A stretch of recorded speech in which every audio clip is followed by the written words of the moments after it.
கிறிஸ்துக்குள் பிரியமான சகோதர சகோதரிகளே, இந்த காலை வேளையிலும் பிதாவாகிய தேவனுக்கும் கர்த்தராகிய இயேசு கிறிஸ்துக்கும் காலை வணக்கம் தெரிவித்துக் கொண்டு இந்த பாடத்துக்குள்ள போகலாம்.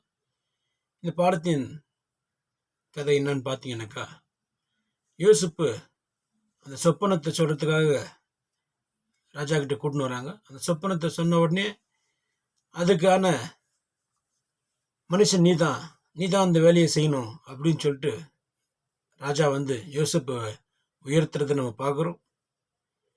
அப்போது என்ன நடக்குதுன்னு பார்த்தீங்கன்னாக்கா, அந்த 7 வருஷம் தானியங்களை சேர்த்து வைக்கிறாங்க. தானியங்களை சேர்த்து வச்ச பிறகு பஞ்சம் உண்டாகுது. பஞ்சம் உண்டாகும் எந்த தேசத்துலேயும் சாப்பாடு இல்லாத போகுது. அப்போது யாக்கோப்புடைய பசங்க பட்னியாக இருக்கிறத பார்த்துட்டு யாக்கோப்பு என்ன பண்ணுறாரு, இந்த மாதிரி எகிப்தில் சாப்பாடு இருக்குன்னு நான் கேள்விப்பட்டேன், நீங்கள் போயிட்டு தண்ணியத்தை வாங்கிட்டு வாங்க, அரிசி பருப்பு எல்லாம் வாங்கிட்டு வாங்கன்னு சொல்லிட்டு அனுப்புறது பார்க்குறோம். அவர் வர்றாரு. வந்துட்டு அந்த 10 பேரும் வராங்க.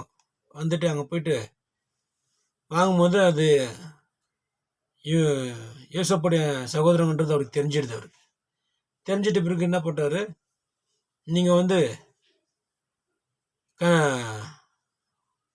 ஊரை சுற்றி பார்த்துட்டு ஏதாவது இது இருந்தால் பார்வையிட்டு போகலான்னு வந்திருக்கிறீங்களா அப்படின்னு சொல்லிட்டு பேசும்போது, இல்லையா, நாங்கள் வந்து ஒரு குடும்பத்துலேருந்து பிறந்திருக்கிற 12 பேர் நாங்கள் அனந்தமிங்க, அதில் ஒருத்தர் காணாத போயிட்டோம், மீதி நாங்கள் 11 பேர் இருக்கிறோம், 10 பேர் நாங்கள் வந்துக்கிறோம் அப்படின்னு சொல்லி இது பண்ணுறாரு. அப்படின்னாக்கா நீங்கள் என்ன பண்ணுங்க, இந்த தேசத்தை நீங்கள் சுற்றி பார்க்க வரல, ஓய்வு பார்க்க வரல அப்படின்னாக்கா நீங்கள் போய் உங்கள் தம்பியை கூட்டின்னு வாங்க அப்படின்னு சொல்லி அவர் அனுப்புகிறாரு. அனுப்பும்போது ஒருத்தரை இங்கே நிற்க வச்சுட்டு நீங்கள் போங்க, ஒருவேளை வராத போயிட்டாங்கன்னா என்ன பண்ணுறதுன்ட்டு நிற்க வச்சுட்டு போங்கன்னு சொல்கிறாரு. போயிடுறாங்க. போயிட்டு அவங்க நான் போகிற வழியில் இந்த கழுதைக்கு சாப்பாடு கொடுக்கலான்னு சொல்லிட்டு தானியம் கொடுக்கலான்னு எடுக்கும்போது பார்த்தா அவருடைய காசு அதில் இருக்குது. ஏன்னா இது இந்த மாதிரி ஆச்சுன்னு சொல்லிட்டு அவங்க பாட்டை போய் சொல்லிவிட்டு தானியெல்லாம் கொட்டும்போது எல்லாரோடைய பணம் அதில் இருக்குது. எல்லோரும் பயந்து போகிறாங்க, என்ன இப்படி ஆயிடுச்சுன்னுட்டு. அப்போது அவங்க அப்பாட்ட சொல்கிறாங்க, இந்த மாதிரி நடந்திருக்குது, சின்ன தம்பி கூட்டின்னு இருந்தால் தான் விடுவேன் அப்படின்னு சொல்கிறாரு. இதெல்லாம் எதுக்கு சொல்ல போனீங்க? இன்னும் இல்லை, எங்களை வந்து வேவு பார்க்க வந்துக்கிறேன்னு நினச்சிக்கினாங்க, அதனால இதெல்லாம் வந்து சொல்ல வேண்டிய சூழ்நிலையாக இருந்துச்சு, நாங்கள் சொன்னோம். ஆனால் கடைசியில் உங்கள் சின்ன தம்பி கூட்டணும்னு சொல்லுவார், எனக்கு தெரியாது அப்படின்னு சொல்லியிருந்த பிறகு, இல்லை இங்கே வெயிட் பண்ணுங்க, எதுவும் போகாதீங்க அப்படின்னு சொல்லிட்டு அவர் வெயிட் பண்ண வைக்கிறார். அப்புறம் கொஞ்ச நாள் ஆன பிறகு கொண்டு வந்த தானியமும் காலி ஆகிடுது. அப்போது இல்லை போயே ஆகணுன்ற கட்டாயம் வந்து இல்லை, நாங்கள் போக மாட்டோம், சின்ன தம்பி அனுப்பத்தானே நாங்கள் போவோம் அப்படின்னு சொல்லி அவர் அனுப்புகிறார். சரி ஆச்சு, அவரும் என்ன பண்ணுறாரு, அனுப்பி வைக்கிறார். கூட்டின்னு போகிறாங்க. கூட்டின்னு போயிருந்து அவங்க எல்லாரையும் பார்த்துட்டு அவருக்கு ரொம்ப வேதனை உண்டாகுது. நம்ம சகோதரர்கள்லாம் பார்த்து ரொம்ப வேதனை உண்டாகுது. அப்போ என்ன பண்ணுறாரு, எல்லாரையும் வீட்டில் கூப்பிட்டு சாப்பிட வைக்கிறார். எல்லோரும் சாப்பிட்றாங்க.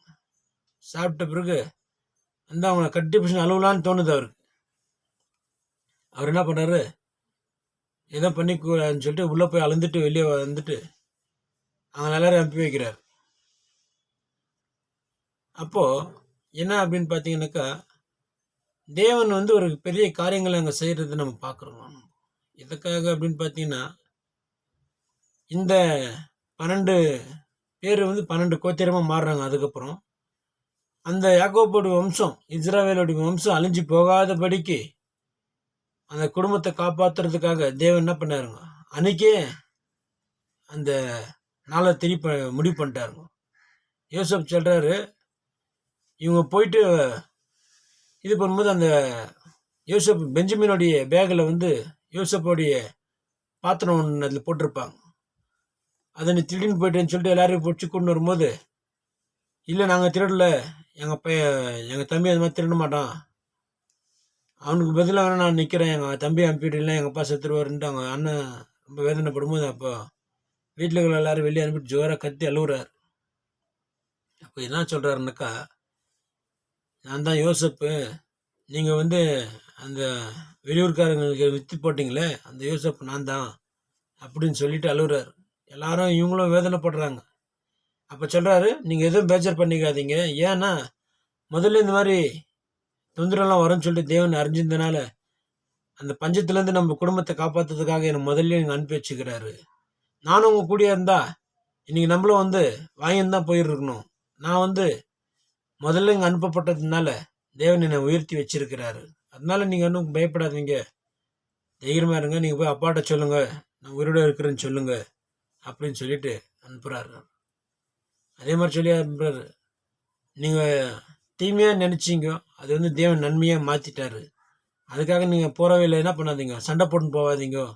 முன்னால் தான் ஆச்சு, அந்த மாதிரி ஆச்சுன்னு சொல்லி சண்டை போடாதீங்க.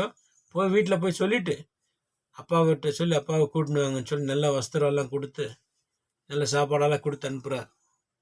இதை நம்ம தெரிஞ்சுக்கிறது என்னன்னாக்கா, தேவனுக்கு நம்ம உண்மையாக இருந்தாக்கா கண்டிப்பாக தேவன் நம்மளை உயர்த்துவார். புரியுதுங்களா?